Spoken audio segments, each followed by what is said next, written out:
Hi friends, എല്ലാവർക്കും നമ്മുടെ ചാനലിലെ പുതിയ വീഡിയോയിലേക്ക് സ്വാഗതം. ഞാൻ ധന്യ. വളരെ സീരിയസ് ആയ ഒരു കാര്യം പറയാനാണ് ഞാനിപ്പോൾ നിങ്ങളുടെ മുന്നിലേക്ക് എത്തിയിരിക്കുന്നത്.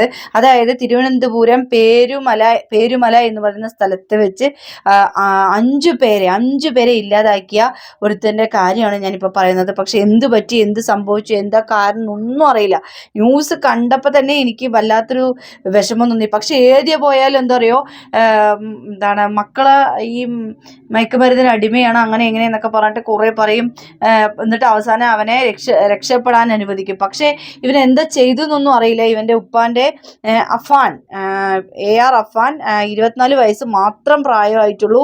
എന്ത് പറ്റിയെന്നൊന്നും അറിയില്ല കേട്ടോ. ഗൾഫിലാണ് ജോലി. പിന്നെ എന്താ പറയുക, അയൽപ്പക്കക്കാർ അങ്ങനെയുള്ള ആൾക്കാരുടെ അടുത്തൊക്കെ ചോദിക്കുമ്പോൾ അവർ പറയുന്നത് ഇവന് ചെറിയ രീതിയിൽ സാമ്പത്തികപരമായിട്ട് എന്തൊക്കെയോ ചെറിയ പ്രശ്നങ്ങളുണ്ട് എന്നാണ് പറയുന്നത്. പക്ഷേ എന്ത് സാമ്പത്തിക പ്രശ്നം ഉണ്ടെങ്കിലും ഈ കൊന്നാൽ തീരുമോ ഈ പാപം? ഈ കൊന്നാൽ കിട്ടുമോ നിങ്ങൾക്ക് ഈ പൈസ? അയ്യോ, എന്ത് കഷ്ടമാണ്. അത് 88 വയസ്സായ ഉപ്പാൻ്റെ ഉമ്മ, പിന്നെ അവരുടെ ഉപ്പാൻ്റെ സഹോദരൻ്റെ പേര് ലത്തീഫ്, അവരുടെ ഭാര്യ ഷാഹിദ, പിന്നെ ചെറിയ കുട്ടീന്ന് 8ാം ക്ലാസ്സിൽ പഠിക്കുന്ന കുട്ടീനെയും കൊന്നിരിക്കുന്നു. എനിക്ക് വയ്യടപ്പ. എന്തൊരു അവസ്ഥയാണ് അല്ലേ. ഇങ്ങനെ പോകുമ്പോൾ എവിടേക്കാണ് ഇങ്ങനെ പോകുന്നതെന്ന് അറിയില്ല. ഇനി ഇവന് ബോധമൊക്കെ വന്ന് തീരുമ്പോൾ മനസ്സിലാവും ഞാൻ ചെയ്ത തെറ്റാണ്. പിന്നെ അതുമാത്രം ഇവൻ്റെ പെൺസുഹൃത്തിനെയും ഇല്ലാതാക്കിയിട്ടുണ്ട് എന്നാണ് ഇപ്പം ന്യൂസിൽ അറിയാൻ സാധിച്ചത്. ഞാൻ ന്യൂസ് കണ്ടുകൊണ്ടിരിക്കുക, ഞാനിവിടെ സൈഡിൽ വെക്കുന്നുണ്ട് കേട്ടോ. ന്യൂസ് ഇങ്ങനെ കണ്ടുകൊണ്ടിരിക്കുമ്പോഴാണ് ഞാൻ കണ്ടത്. അപ്പം തന്നെ ഞാൻ അത് വീഡിയോ എടുത്തു. ഇത് എന്താ ഇപ്പോൾ സംഭവം എന്ന് അറിയാനായിട്ട്. എന്തായാലും ഇനി രാവിലെയല്ല, ഇപ്പോൾ എന്തോ എലിവേഷൻ കഴിച്ചിട്ടുണ്ടെന്നോ അങ്ങനെ എന്തോ പറയുന്നുണ്ടായിരുന്നു. എന്നിട്ട് ആള് ഈ 5 പേരെയും ചിറ്റിയ കൊണ്ടും വെട്ടിയിട്ടും, അപ്പോൾ ഭയങ്കര എനിക്ക് പറയാൻ തന്നെ പേടിയാവണം. എനിക്ക് ഏറ്റവും കൂടുതൽ സങ്കടമായത് എന്താണെന്നറിയോ, അവൻ്റെ കൂടെ ചേർന്ന് നിൽക്കുന്ന അവൻ്റെ കുഞ്ഞനിയനെ അവൻ ഇല്ലാതാക്കി. ഇങ്ങനെ തോന്നിയെന്നാണ് എനിക്കാണെന്ന് ഒന്നാമത് ഈ കാര്യങ്ങളൊക്കെ പറയുമ്പോൾ എനിക്ക് പെട്ടെന്ന് വിഷമം തോന്നും. പക്ഷേ ഈ കുഞ്ഞു കുട്ടികളെ നോവിപ്പിക്കുമ്പോൾ എനിക്ക് വല്ലാത്ത വിഷമമാണ്, എനിക്ക് വല്ലാത്ത വേദനയാണ്. എന്താണെന്നറിയില്ല, എന്തിനാണ് ഇങ്ങനെയൊക്കെ ചെയ്യുന്നത് എന്നാണ്. വെറും 24 വയസ്സ് മാത്രമേ ഉള്ളൂ. ഇനി അവൻ്റെ ജീവിതം എന്തിനു പറ്റി? എല്ലാ ജീവിതവും നശിച്ചു.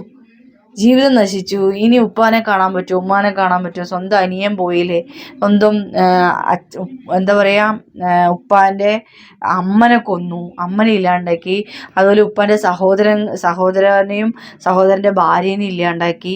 എന്തപ്പം ഉണ്ടാക്കിയത്? കൊലപാതകി എന്നുള്ള ഒരു ചീത്തപ്പേരോ? ഇനി ഇതിൻ്റെ കാരണം എന്താണെന്നൊന്നും അറിയില്ല കേട്ടോ. അതിൻ്റെ കാരണം വരണേ ഉള്ളൂ. പോലീസ് സ്റ്റേഷനിൽ ആള് സ്വയം പോയി കീഴടങ്ങിയിരിക്കുകയാണ്. ഞാൻ ഇത്ര ആൾക്കാരെ വെട്ടിയില്ലാതാക്കി എന്ന് പറഞ്ഞിട്ട്. പക്ഷേ പോലീസുകാർ ആദ്യം ശ്രദ്ധിച്ചില്ല, അതായത് വിശ്വസിച്ചില്ല. തലയ്ക്കെന്തോ വട്ടാണെന്നാണ് അവർ വിചാരിച്ചത്. പക്ഷേ ഇവർ പറഞ്ഞത് വെച്ചിട്ട് നോക്കിയപ്പോഴാണ് മനസ്സിലായത്. ആദ്യത്തെ 2 പേര് അവിടെ വെച്ചിട്ട് സ്പോട്ടിൽ പോയി, ബാക്കിയുള്ള ആളുകൾ ആശുപത്രി വെച്ചിട്ടാണ് പോയിരിക്കുന്നത്. എനിക്ക് മരിച്ചു എന്ന് പറയാൻ തന്നെ പറ്റുന്നില്ല. ഇപ്പോൾ പോലീസ് സ്റ്റേഷനിൽ ഹോസ്പിറ്റലിലാണ്, മെഡിക്കൽ കോളേജിലാണ് ആൾ. കാരണം എലിവേഷൻ കഴിച്ചിട്ടുണ്ടെന്നാണ് അറിയാൻ സാധിച്ചത്. അപ്പോൾ എന്തായാലും എന്തിനാണ് കൊന്നത്, എന്താ ചെയ്തത്, എന്തിനാണപ്പോ എനിക്ക് വയ്യ. ഇങ്ങനെയൊന്നും ആർക്കും ഉണ്ടാവാതിരിക്കുക. ഇങ്ങനെയൊരു മനസ്സ് ദൈവമേ നീ കൊടുക്കാതിരിക്കുക. നീ സ്വയം ഇല്ലാതായ അത്രേ ഉള്ളൂ എന്ന് വിചാരിക്കാം. ഇത്രയും ആൾക്കാരെ നിനക്ക് എങ്ങനെയാണ് കൊല്ലാൻ സാധിച്ചതെന്നാണ്. അഫ്താൻ 24 വയസ്സായിട്ടുള്ളൂ. വെറും 24 വർഷം ഈ ഭൂമിയിൽ ജീവിച്ചിട്ട് എന്താ പറയുക, ഈ ഭൂമിയിലെ കടം, അല്ലെങ്കിൽ ഭൂമിയിൽ നിന്നെ എത്രയും പോറ്റി വളർത്തിയ, നിന്നെ സ്നേഹിച്ച ആൾക്കാരെ തന്നെ നീ ഇല്ലാതാക്കി. എന്താ കാരണം എന്നൊന്നും അറിയില്ല. എന്തായാലും നമുക്ക് നോക്കാം അല്ലേ. അപ്പോൾ ഇന്നത്തെ വീഡിയോ ഞാനിവിടെ നിർത്തുകയാണ് കേട്ടോ.